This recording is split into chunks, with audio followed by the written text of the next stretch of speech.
There it is. It's live. Okay.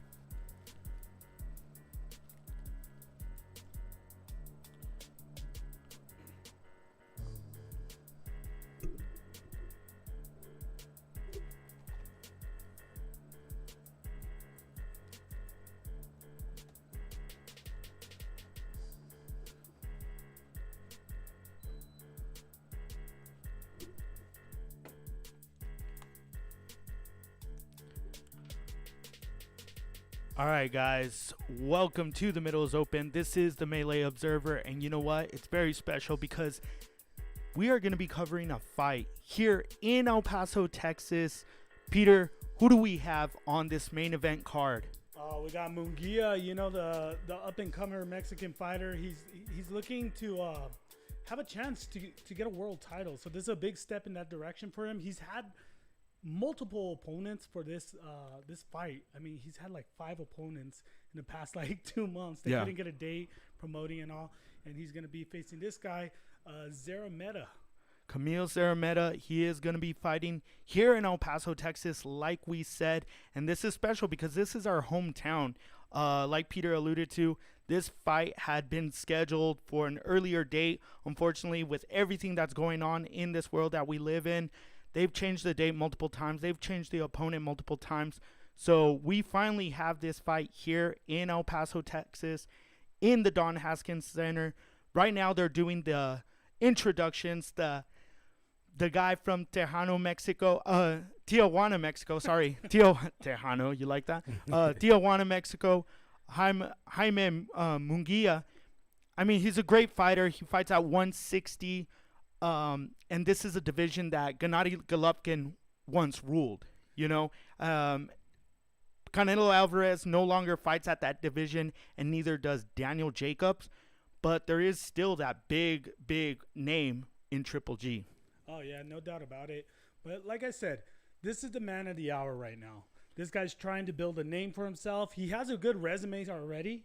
He's gotten that recognition. Obviously, whenever Oscar De La Hoya comes to your fight, on a step-up fight, you know, it's not even a world championship fight. Well, he's promoting the fight, though. Yeah, but he's putting a lot of eggs in one basket here, I think. Like, he's looking, you have Canelo, who kind of went on his own, and he's looking for that next up-and-comer, and a lot of people believe that Munguia is one of those guys that could be the next big Mexican fighter. Yeah, so like Peter said, the next big thing in Mexico, Munguia, he's got a lot of talent. He's very young. And here's a showcase for him, because whenever they bring a fight to El Paso, it's either a nobody that we have no clue who these guys are, or it's a name like the Julio Cesar Chavez, the Oscar De La Hoyas. You know, even when they brought Ortiz in, they're big names. This one is kind of an up-and-comer. So this is our opportunity as El Paso fans to actually see a guy that's right before his prime. Round 1 is about to get started, and here we go. The bell just rang, and it looks like both guys are in the center of the ring right now. Munguia throws a little jab. He throws another one a little toward the body. Right now it's just kind of a filling out process. He triples up with that jab, quadruple jab.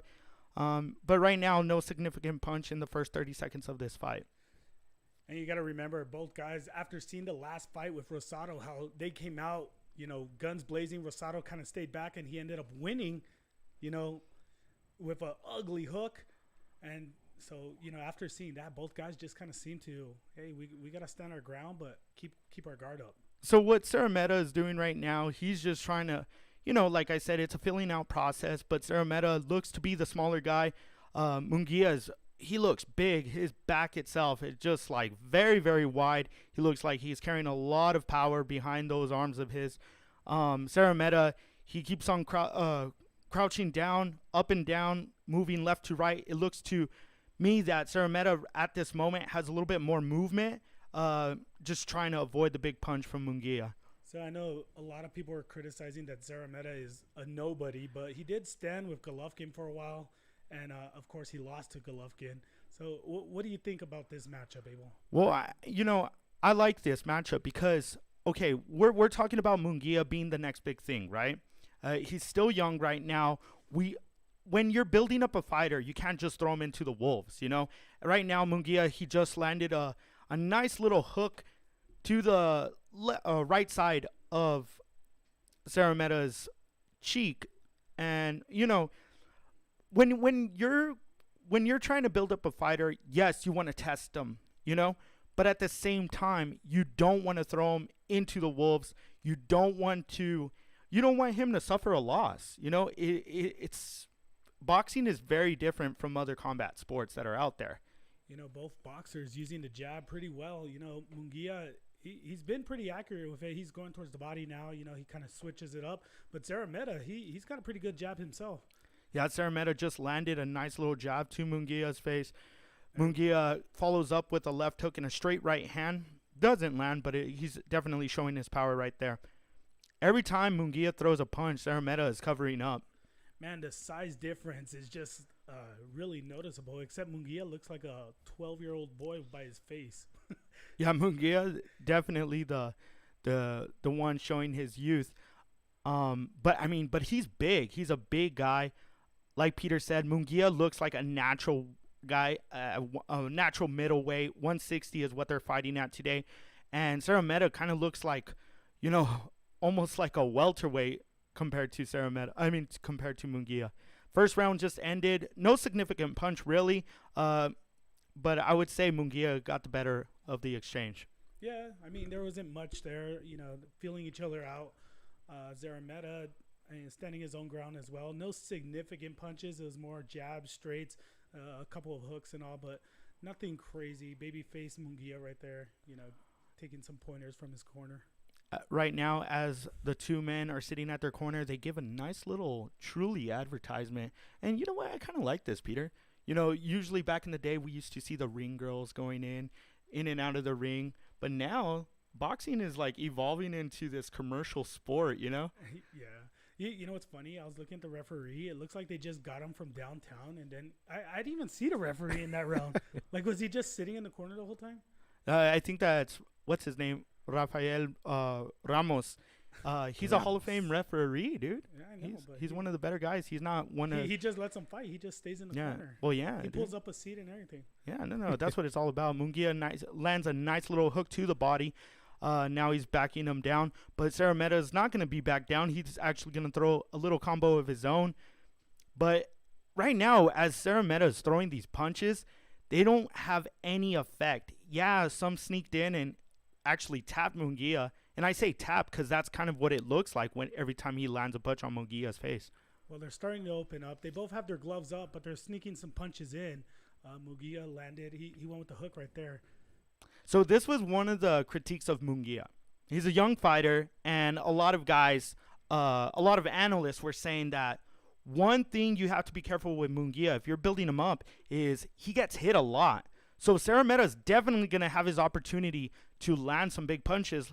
Right now, Munguia lands a nice hook to the body of Szeremeta. It looked a little bit low, but like Peter said, the ref is going to let these guys fight.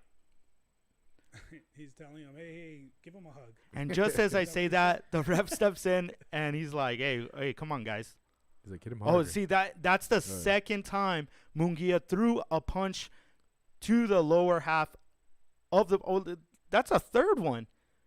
And then Szeremeta, so Munguia has already landed about 3 punches to the lower abdomen area. Would you call those low blows, Peter? I mean, I think he's just trying to open him up. He's playing so tight, good defense.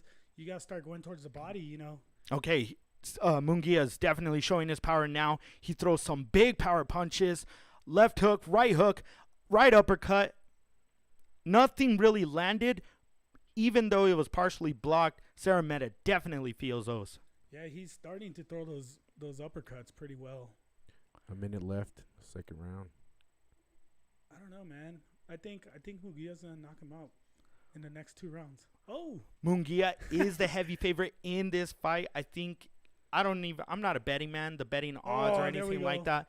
But it's basically like it's a landslide. If you were betting Szeremeta, you will win big money because Munguia is that big of the favorite. $5 bet. I don't know. Let's get our pennies together now. There we go. Anthony, what are you looking at? I mean, I know you're producing the fight right now, like our commentary and everything. But what are you looking at just as an observer? Not really a big fan of boxing. What do you see so far from these two? Well, Munguia looks really active. He's definitely an aggressor. He's getting in a headlock right there. DDT right there. Szeremeta is going to do the DDT on Munguia. So, see, Szeremeta just threw nice little punches to the body of Munguia. And then Munguia follows up with a right and left hook. Yeah, well, whenever Szeremeta throws anything, Munguia comes back with like 10 times harder punches. Round number 2 in the books, and it looks like Munguia is up 2 rounds to none. And we're getting another commercial, and it looks to be the commercial of The Purge, the new Purge movie. Peter, is that something you're looking forward to? I'm talking about movies. I mean, going back to your question. Yeah. Yeah, The Purge. I mean, I've only seen one of the Purges. I've only seen one of the Purges. 4 of them now, I think. I don't know. Yeah. But I've seen like 2. They're all right. You've only seen 2? They're all right. It's the same crap. Yeah, I think they're on like the Purge 15 or something like that. They put one every 3 months. Oh, dude, I saw Greenland. Have you ever seen that movie, Gerald Butler? No, what is that? It's like the end of the world. It's pretty cool, though. Is it? Yeah. I recommend. Oh, dude, look at the replays. I love them because I guess I don't comprehend everything right away. Yeah. So then I see like how hard the punches Yeah, were. everything always looks a little bit better in slow motion. Look at babyface Munguia, man. He's ready to go again. All right, round 3 just started. Both men go back to the center of the ring. Munguia throws a left hook and a right uppercut, and then Szeremeta comes back with some punches of his own. The odds of Munguia winning are like negative 3,000. I don't know what the hell that means, but it seems like he's the heavy favorite. Peter, you're a betting guy. Don't you do these things? What are the odds? Sometimes. Yeah, sometimes. I don't know. Peter's not supposed to say that on air. Yeah, no, I'm a married man now. Okay, so anyways, right now Munguia is throwing some big shots.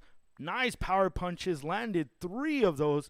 Left hook, uppercut, and Szeremeta kind of tries to clinch him and brings his head down into a DDT position. Munguia is definitely using his body, that was a good body shot. his strength. Szeremeta partially gave him a good punch to the body, but, I mean, it doesn't really do much to Munguia. Now he's going back to the jab. Munguia's throwing those jabs perfect right now, opening him up. He's going to go back to the body look. Yeah. So he was working the body pretty good in round number 2. There was a few shots that were a little low. There's another one, a jab to the body. And then he always follows up with a big, heavy shot to the head. Oh, now Szeremeta landed 2 jabs and an overhand right on Munguia. Now he's hitting them 3 jabs in a row, land on Munguia. And Szeremeta, he's definitely not backing down considering he's the smaller man. Yeah. And then there's Rafael Ramos being the fatherly figure he is. Go to your room. Pégale, mijo, pégale. 1:15 left in this third round. Munguia is definitely putting the pressure on Szeremeta now. It looks like some of those punches that Szeremeta landed on Munguia kind of ticked him off a bit. And Munguia is now trying to, show him who's boss. Both fighters kind of slowing down, choosing their punches wisely now. Just a minute under. There we go. Overhand right. Munguia does that 2 jab and then follow up with the right. Ooh, a big sloppy overhand right from Munguia. Doesn't land, and then he follows up with a nice crisp straight right hand. Here we go. Nice jab to the body of Szeremeta. Oh, DDT. And then Szeremeta just keeps on getting him in that headlock. Whenever they clinch, it's always Szeremeta going for that headlock of his. Which is crazy because Munguia is a lot taller than him. Yeah. Well, Munguia gets into a position where he tends to drop his head. And if Szeremeta could time it out right, like I said, Munguia gets hit a lot. If Szeremeta could time out some kind of an uppercut, he's going to have a good opportunity to hurt him. Because Munguia is dropping his head. Well, it looks like the 3rd round is over.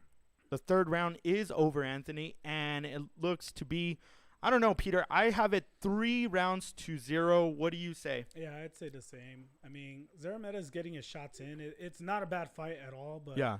It's actually an entertaining fight. Both guys are landing big punches, but it just seems like Szeremeta's are less effective at this moment. Yeah, there's nothing significant on his side. Munguia surprisingly isn't using his length. I think he has longer arms. He's taller, no doubt, but he's kind of playing close fight. They're playing on the inside. He's definitely the bigger guy, and he's kind of using his body to kind of bully Szeremeta rather than trying to, keep some separation. Yeah, I think he wants that excitement. Like, the fight before was a exciting fight with the knockout and all, and he's trying to work that uppercut. It seems like that feeds into the mentality of the fight also. Yeah, most definitely. And I don't know if Munguia was listening, but Gabriel Rosado actually fought in the fight that he was the co-main event, and he was actually the underdog in that fight, and he ends up winning that fight in round number 3 via TK or via knockout. And he flatlined his opponent. Yeah, it was an ugly knockout. Yeah. I mean, knockout of the year. And after the fight, Gabriel Rosado actually calls out Munguia. So I mean, that could potentially be another opponent for Munguia in the future if he gets by Szeremeta tonight. Oh, there we go. Some nice punches by Munguia, and he lands a few of those, about 6 in total. And now Szeremeta got a little scrappy there, and he lands about 2 jabs of his own. This is a really good fight. Both ends, good footwork on both fighters. They're working the ring. They're pretty much in the center, but they're spinning around. Nice dancing. This is a really, like Peter said, this is a really good fight. It's just an odd time that these guys are fighting at. Here in El Paso, it is actually 4:00, and you're already looking at the main event. So that's kind of weird. The whole setup. I don't really understand that big uppercut. Here we go. Left. Okay. Looks like I'm trying to. There we go. Getting friend requests and stuff. Okay. Anyways. Another subscriber. Yeah. Thank right. you. So, anyways, Munguia lands a nice uppercut on Szeremeta. Szeremeta throwing some punches, not really landing on Munguia. Munguia lands a nice overhand right. And now Munguia looks to have a lot of movement, moving side to side, left to right. Throws a left hook, lands that with the straight hand that follows, and Munguia is really pouring down the pressure. He actually looks really relaxed, really. Right now, Szeremeta throws like these punches, and they just look like he's telegraphing them. They look very slow, not crisp at all.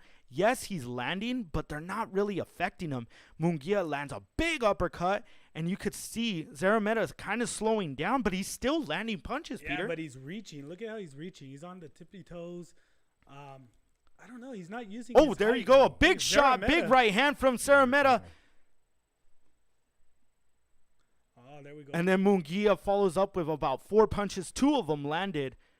But these are big power punches that Munguia is throwing. But, I mean, they're not really slowing down Szeremeta. Szeremeta keeps going forward, too. There he goes with the with the jabs again. Oh, nice. Szeremeta follows up with 2 straight left hands and then a right overhand right. Munguia's doing some tapping on his toes, trying to get back to his feeling of comfort. You see De La Hoya right there? He's just having the time of his life. Oh, yeah. And then in that Gabriel Rosado fight, did you see De La Hoya's reaction? He was like, oh, like that. Dude, De La Hoya, I said this earlier when he was talking. I was like, man, he looks so different. Yeah. Like too much. I think. Yeah. Like he doesn't have a wrinkle in his face. He looks like he's wearing a plastic mask. Who do you think has had more plastic surgery, Oscar De La Hoya or Kim Kardashian, on their face? Oh, okay. De La Hoya. De La Hoya? Yeah. Yeah, I mean, the Kardashians, they kind of pull it off, right? Well, whereas, like, De La Hoya, it's like, dude, you're a boxer. Where are your wrinkles? Where's your... Like you compare De La Hoya to Mayweather. Mayweather looks old now. Yeah, that last fight against Logan Paul. Man. And then you have De La Hoya who looks like a plastic Ken or something. Like a Mexican Ken. Well, it's funny that you bring up De La Hoya because he was talking about his fight coming up September 11th, I think he said. And then he calls out Mayweather. And it's like, whoa, dude, De La Hoya, what are you doing, man? I'll get back to that later. Munguia All right, coming out with the jabs. Round 5. Round number 5, 248. Look at Rafael Ramos. He's not even in the picture. No. No, he's definitely letting these guys work it out on their own. And He's you know, paying Munguia, nice left hook that totally lifts Szeremeta off of his feet. Hey, he's tough, man. He's hanging in there, and he's firing back. Oh, look at that. Szeremeta throws 3 punches to the body of Munguia, and then Munguia throws a nice left hook to the body, and then it follows up with another left hook. Yeah, then is going low. Then a straight one to the body, and then a right to the body. So Munguia is going up and down, and all around. Yeah, good combinations. Yeah, he's throwing 139.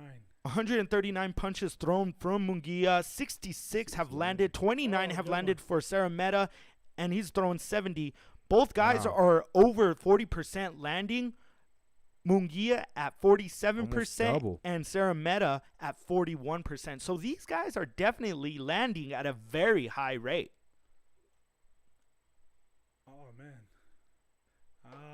Szeremeta trying to get in with the uppercuts as well now. But then he gets hit like 8 times in a row.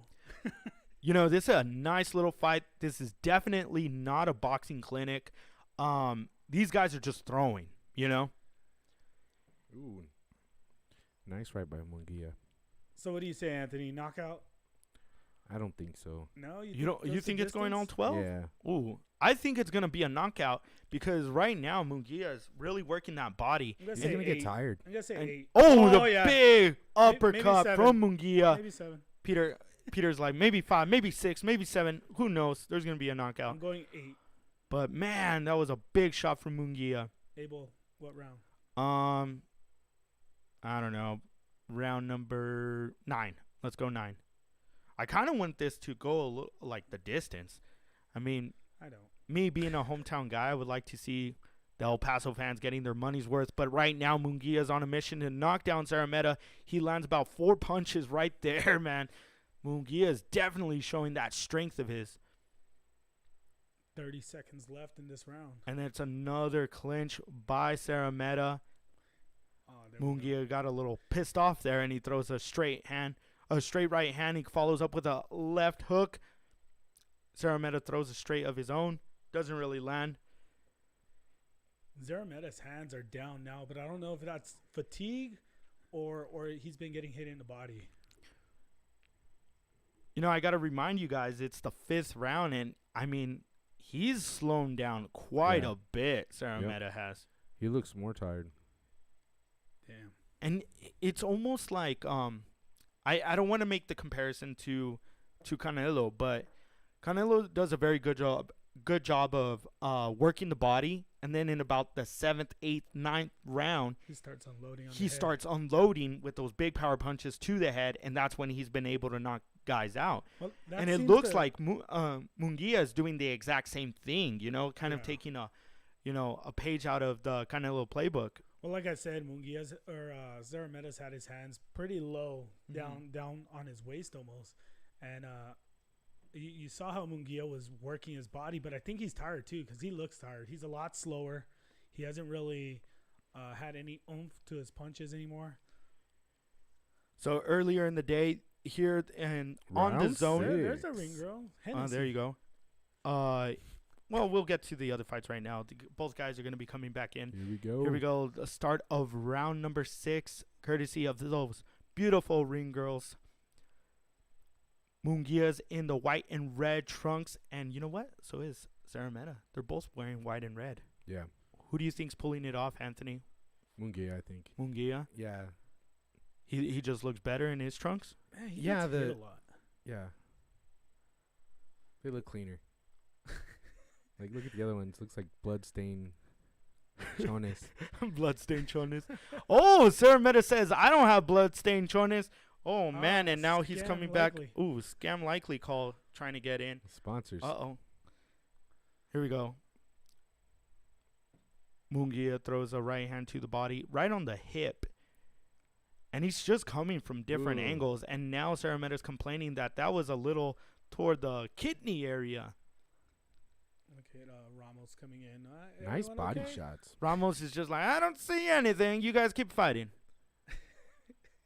It's like Here we go. It's like he's producing the fight over there, not Yeah. paying attention. I'll tell your mom if you keep hitting him. Oh, Oh, big there we shots coming in. About 5 punches land from Munguia.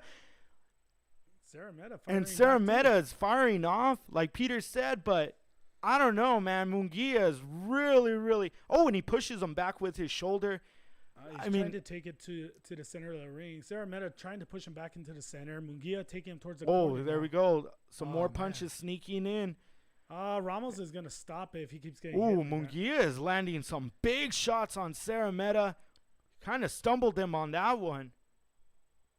Those body Another shots. body Body shot. shots. There's a. Those are I'm low, telling though. you, those body Ooh, shots nice are fight. deadly. Oh, he opened Oh, him up. He got him. Szeremeta. Munguia just going after Ramos him. is getting closer now. Yeah, Ramos is really looking at Szeremeta, is seeing all the damage he's taking at this moment. Even though he hasn't been dropped, he is definitely taking a He's- lot of punishment. He hasn't thrown like stumbled 50 too punches much. already. Yeah. Munguia's feeling it, though. Yeah. There we go. Oh, man. Szeremeta I might- throws a Hail Mary of a left hook, doesn't land at all, come close to landing it. Munguia is kind of just moving his head around. Oh man, I think I'm wrong, man. I think it might be a knockout here. Oh, Ooh, good. he loaded up on that one. I think Munguia just needs to stick to the plan, just keep on walking him Dude, down. as a referee, though, where do you Oh, stop that's a it? big shot. Look at, he's not falling. He's still throwing. Overhand Oh my right, God. left hook. There we A go. barrage of And then punches. Szeremeta comes back with some punches of his own, just trying to like. Oh man. Oh man, Nice that was left. a low punch from Munguia. Even when Szeremeta blocks it, 8 it seconds hits him. left in this round. Szeremeta Oh, comes yeah, at that's him. coming back. Oh man, big DDT. shots from Szeremeta, and he's gonna say, "Hey, leave me alone, man. Said, "I Round's ain't almost done yet." over." End of round He number looks 6. winded. Szeremeta That was a good Szeremeta round. survived that one. Definitely a good round. And here comes another beautiful ring girl.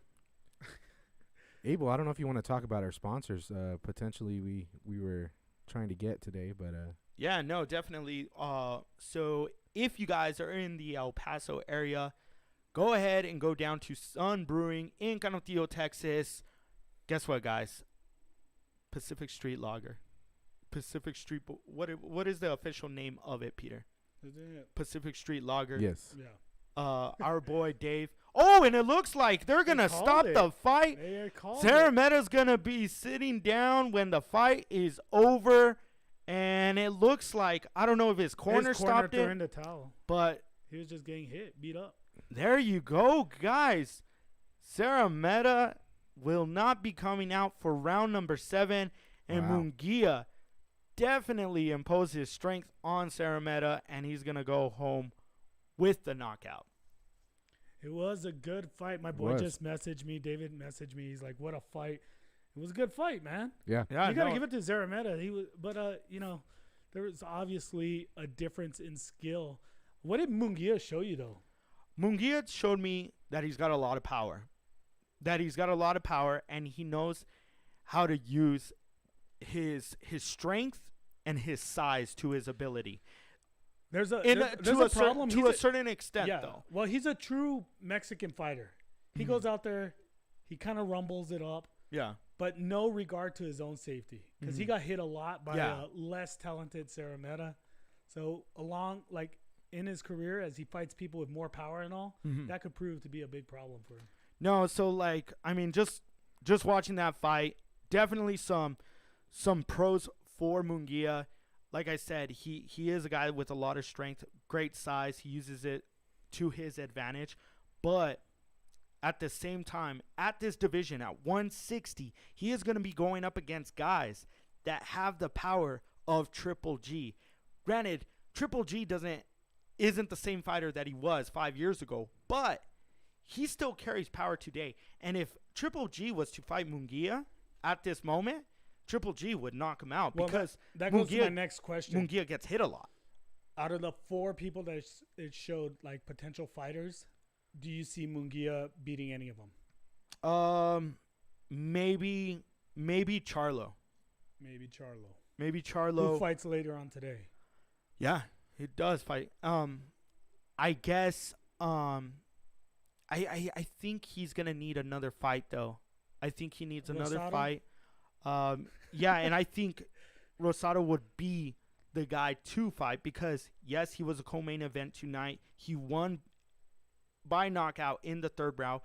Very impressive. Yeah, see, they call it right there. And to be honest, Munguia should have no problem with Rosado, but it's just another tune-up fight for him and just to get another name under his belt. Yeah. You understand what I'm saying? Yeah, he still needs that, especially coming off a fight like this where there was so much uncertainty. You knew you were going to fight, you just didn't know who your opponent was going to be.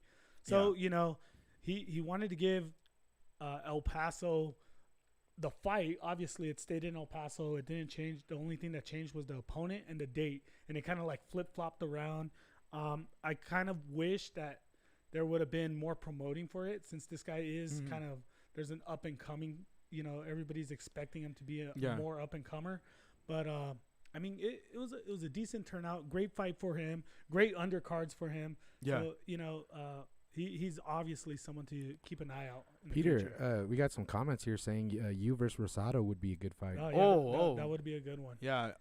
Well, we're both the same age. Well, we actually don't want Peter to fight Rosado. We're actually holding out for the big fight against Logan Paul or Jake Paul. One of those. I know they'll pay more. Let's talk about that really quick. I mean, this fight, we obviously know that Munguia just won. But what do you guys think about like these TikTokers fighting the YouTubers?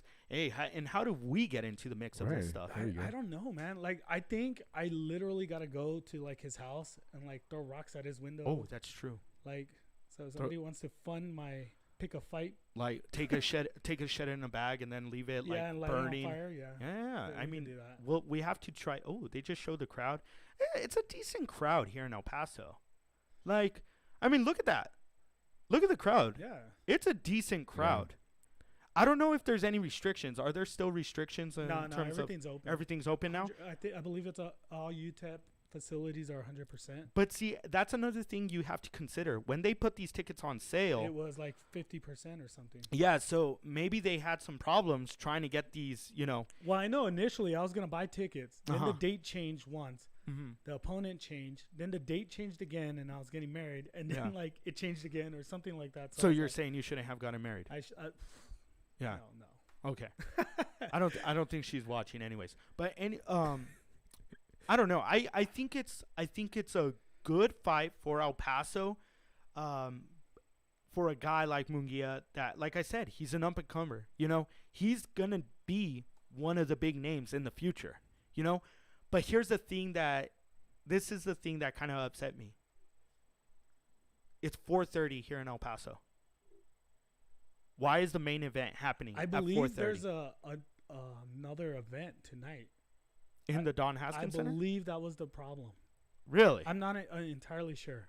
I mean, I'd understand if you're fighting it overseas or something and you need like an afternoon start, Well, a lot of people think El Paso's not in the U.S. Yeah, but come on, man. Like, I mean, even for an Eastern time zone, it's 6:30. Like, who is watching this fight on DAZN? Unless you're a big boxing fan, and that's kind of the unfortunate thing. It seems like El Paso tends to get screwed with some of these times. But, I mean, it was a great card. I kind of want to go through this card really quick. So, the DAZN card, I should say, because we couldn't go through all the fights, but I'm just going to go through the DAZN card. You had Blair Cobbs versus Brad Solomon. And Blair Cobbs, we didn't get on air for that fight, but it was very entertaining. Just the entrance that he had. He was dressed up as Macho Man Randy Savage, and he kept on yelling, "Woo!" Yeah. And he was just awesome just to watch, coming into the ring, smashing beers like and then he had this afro and everything. He just looked like a very like he had fun with it. Yeah. And he comes in, does work, gets the 5th round knockout over Brad Solomon. He improves to 15-0-1. He has 10 KOs now. And here's one of the things. His trainer is Freddie Roach. So the future is bright for him. But one more thing, he's 31 years old. So he has to start getting fights under his belt because that time is now for him, And then the other undercard, you had Marlena Esparza. She won unanimous decision to be the WBC champion. against Zamora in that fight was very entertaining. You actually had Esparza that got knocked down in the first round, and she came back and won the fight and ended up becoming the women's world champion, the WBC champion, after being knocked down in the first round. Well, I mean, today just showed like a lot of comeback, a lot of heart in these fights. Because I mean, you guys were here when we were watching the Rosado fight. Yeah. We weren't on yet, but I was so pumped about that fight because I'm like, dude, I love this guy. He always gets his ass kicked, but he loses to like the champs. Yeah. And he always like lays it all out there. Well, and I was going for him, and he went down in the first round. I believe it was the first round he went down, and then he hung in there. He played tough, kind of defense. Came out and knocked him out. Knockout of the year so far, I think. Yeah, no, it was definitely knockout of the night without a doubt. But Peter's already saying knockout of the year. I wouldn't go too far just yet, but it was a hell of a knockout. Gabriel Rosado, he was coming into this fight as the underdog. He ends up walking away after the third round knockout, 121 left in that round, as the WBA Continental Champion. And he could potentially fight against Munguia next, Or me. Yeah, right now Munguia is being interviewed. Yeah. We're not listening to studio. the interview itself. We'll probably have to go back and watch it. But, I mean, I can lip read. You can lip read? Yeah. What are they saying, Anthony? But it's in Spanish, so I can't. Oh, jeez. Sorry. What's that translator saying? The interpreter. Yeah, Anthony can't read. It was a good fight. We're going to Chico's Tacos after the fight. Oh, yeah. Nah, but, I mean, it was a good card, man. Yeah, it was. It was a really good card. I wish I was there, but this is the second best thing right here. No, yeah, second best thing. And if you guys are like us, the freeloaders, well, we're not freeloaders. We're actually got the DAZN. But if you guys are actually watching our live stream, thank you so much for listening. I mean, hey, we try to bring you guys the best commentary. We are boxing fans. Granted, we're not Jim Lampley or anything, but we're going to try to do this a little more often for you all, just so, bring a little bit of entertainment and definitely to you guys. We should do NASCAR. NASCAR? Like, He goes around. Let us know, guys. Let us know. Goes around. If you're listening, what would you like us Takes to another react left to? turn. Yeah. Look at throwing his clothes. Badminton. Oh, the Olympics. Olympics is coming up, guys. Will be Bob Costas. Oh, yeah, Bob Costas. Bobsled. Bobsled. We say Bob Costas. Anthony says bobsled. Yeah.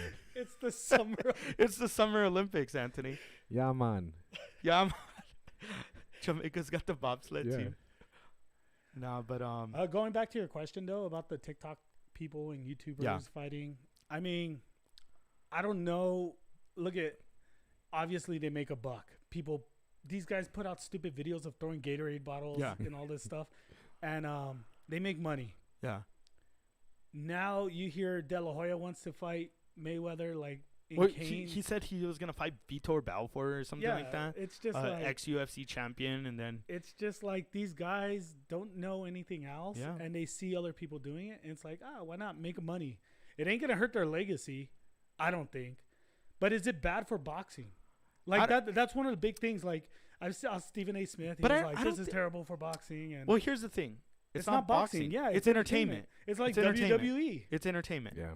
Yeah. And I was actually talking to Anthony about this. This is good for boxing. Yeah. This is boxing. Yeah, and if you're a true boxing fan, you're not going to get swayed by a YouTube fighter fighting and who's to say boxing fans can't have other interests of watching entertaining combat sports, I mean, we watch UFC, we watch all that stuff. So it's the same thing, but you can't call it the same thing. It's not in the same category. Don't act like you guys never saw Kimbo Slice on the street. Yeah, that's exactly fighting, what I was going to say. Street fights, bum Yeah. fights. Like, dude, it doesn't matter. Whoever's down to fight. videos, jackass. I mean, if two people are down to fight, I think anybody wants to watch it and see what the man. I mean, I mean, maybe not pay pay-per-view price. Man, look at those stats right there. 131 punches landed for Munguia. 56%. That's how many he was he landed at 56%. It looks like he was in the movie Face Off. They just like oh, you're talking about De La Hoya right now. De La Hoya. Look at he's looking at Munguia's face like I could take that face. Yeah. Let me cut your face off. Look at. I wonder. Oh man, I don't know, man. I thought it was a good fight. Yeah, guys. Did we watch the YouTube fights? I got a comment here. What is up? What's the comment if we watched the YouTube fights and what do we think I about saw the them? highlights on them. Me and Abel were here. We didn't watch it. It was a right? sparring session. Yeah, I didn't see the. I think our biggest gripe was just the price, right? I mean, how much they were. Well, like, so there were two. There was the YouTube versus TikTokers, and then there, like, I think it was a week before they had the Logan Paul versus Mayweather. I didn't want to purchase either one of those. One, because I'm cheap, and two, like, those guys didn't pique my interest.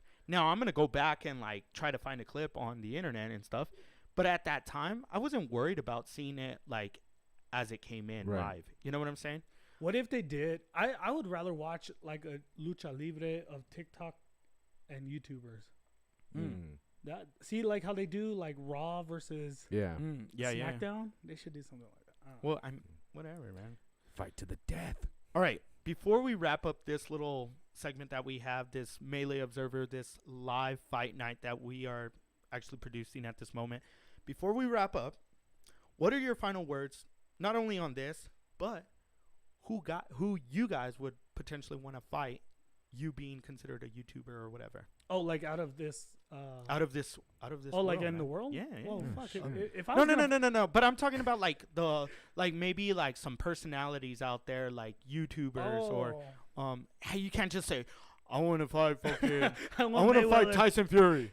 Like, no, dude. Like, I mean, something that we could, I potentially set up, but like another YouTuber or another like influencer. I would love to fight Logan Paul or Jake Paul or any of the Pauls. St. Paul, Pope John Paul. Yeah, any of them. RuPaul. Yeah. I'd fight RuPaul. Ooh, I don't know, man. I don't know. It looks like RuPaul's got the reach on you though. Yeah. I'll fight inside. I don't know. Got the calves too. Oh, Peter's got those calves. No, but I'd get trained by a great staff. I'd go to like Jennifer Hahn, like, hey, train me. Oh, there you go. Yeah, nice like, name keep drop it local. there, man. Keep it local. Peter name dropping Jennifer Hahn. Or anyone. Yeah, so you want to go Logan Paul, Jake Paul, of that course. route. Okay. If they're making money, I mean they're like the bigger YouTuber. Of course they ain't gonna fight me. Okay. I'm going a little different. You guys know that my interest as of late has been golf. So I'm thinking like a YouTuber. I'm gonna fight Rick Shields, man. Why not Tiger Woods? No. Tiger Woods is on the DL right now. That's why. Get him while he's down. No. I get him while he's down. No, I'm thinking about fighting Rick Shields. He's the biggest YouTuber for golf. Dude, I think that would be amazing. Like boxing fights. Yeah. I'm not gonna play him out on golf clubs. No. Oh no, like sword fights with golf clubs. No. You get 2 golf balls in a golf club? No thanks. I think I could take him boxing. You think so? Yeah. Isn't he taller than you? I mean, there's a lot of guys that are taller than me. Do you have to fight in golf apparel? Maybe. That would be hilarious. I would do that. Right. I mean, and then you have like the Mexican American like me, and then he's an Englishman. So it's like, are we gonna fight in the Sun Bowl? Or are we gonna fight in the O2 Arena, Wembley Stadium, or like where are we gonna fight? Like, that's a pay-per-view right there, man. That's a good one. All right, Anthony, who are you going after? Call him out right now. I would say like one of the King and the Sting. Either who do you think, Theo or Brandon? Brandon Schaub. I think Brandon Schaub would smash me. Oh yeah, I think Brandon Schaub will kill you. Yeah. Not smash you. I think he would just kill you. Yeah, he'd just kill me. I mean, I would go more for Theo, man. Theo Vaughn. Yeah, he's taller than me, but I think I got the weight well, on they're him. both taller than you. True. I mean, you're a big guy. Theo, but if you're out there, man. Yeah. Let's take it to the streets. Theo Vaughn. Streets. Shit. Yeah. It would be Pacific Park. Oh yeah. 3:30. Right there, we play a hidden way. Yeah. It would be the mullet versus the goatee. Yeah. There you go. I like it. All right, and then who? Okay, so all of our fights are happening. Who's the main event? Like, in what order are we going? Well, it'd have to be one of the Pauls. Right? Okay, so Peter. Oh, so Peter's the main event. I'd have to drop weight, but I think if I really dedicate myself, I'd be tip top. Tip top, not TikTok. Okay. See what you did there. All right. So, anyways, guys, that was our little fight night Melee Observer. Guys, it was fun. I like doing these. I just like commentating on the sport of boxing. Yeah, it was a great time. If you guys enjoyed this, send us a comment, give us a like, subscribe to our page. You can check us out on Instagram, Facebook, Twitter, all those social media sites. Yeah, thank you so much for tuning in, guys. This was The Middles Open.